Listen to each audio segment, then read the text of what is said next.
Katika watu ambao Allah subhanahu wa ta'ala hatazungumza nao siku ya Kiyama ni mfanyabiashara ambaye yauza bidhaa yake,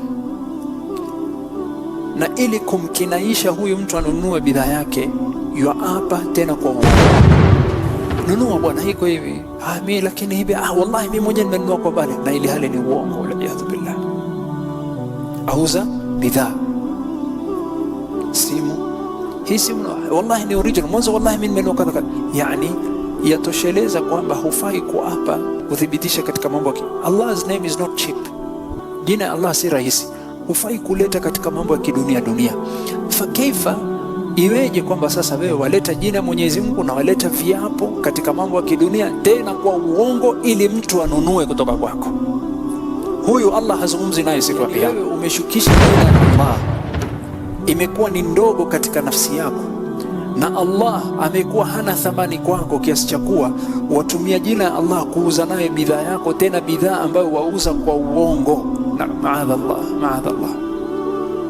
Asema Rasul sallallahu alaihi wasallam, katika watu ambao Allah hatazungumza nao siku ya Kiyama, rajulun sama rajulan bisil'a, mtu ambaye walikuwa wakinunua bidhaa, amekuja customer anayenunua katika hali ya negotiate, tena yotaka kufunga hisabu, akaapa akasema, wallahi mimi nimenunua kwa jambo hili, nimenunua kwa bei hii. Wa huwa kadhib, ni mwongo, hajanunua kwa bei hiyo, na ingekuwa si bei hii wallahi mimi ningekuuzia kwa kadha, lakini maadamu nimenunua kwa bei hii, mimi siwezi kwenda chini yake, wallahi mimi siwezi kwenda chini yake.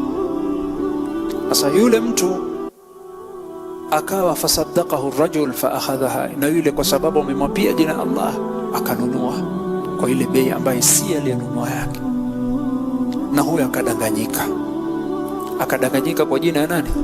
Ya Allah. Ar-Rasul sallallahu alayhi wasallam asema Allah hatazungumza naye siku ya Kiyama. Onyo kwa watu ambao wanauza bidhaa, usitumie jina ya Allah hata kama ni ukweli. Hamna dharura ya kutumia, riziki Allah amekuandikia, lakini pindi unapofika humtukuzi Allah, hamheshimu Allah, na watumia jina ya Allah katika biashara, wallahi mimi nimenunua, hata kama ni ukweli haipendezi. Ikiwa ni uongo, baya zaidi.